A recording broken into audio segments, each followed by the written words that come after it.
Pinuri ng Philippine National Police ang matagumpay na operasyon ng Police Regional Office 7 na nagresulta sa pagkakasamsam ng mahigit 18 milyong halaga ng shabu sa loob lamang ng isang araw sa Central Visayas nito lamang Setyembre 22 sa kasalukuyang taon. Sa kabuuan, nagsagawa ang PRO-7 ng 14 anti-illegal drug operations na nagbunga sa pagkakaaresto ng 16 na individual at pagkakakumpiska ng 2,697.56 gramo ng hinihinalang shabu.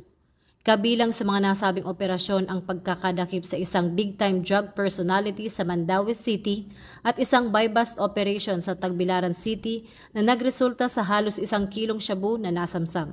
Ayon kay Acting Chief PNP Police Lieutenant General Jose Melencio C. Nartates Jr., ang tagumpay ng operasyon ay hindi lamang simpleng pagpapatupad ng batas, kundi isang konkretong tugon sa panawagan ng Pangulo na buwagin ang mga sindikato ng droga. Ang mga naarestong sospek ay sasampahan ng kasong paglabag sa RA 9165 o ang Comprehensive Dangerous Drugs Act of 2002.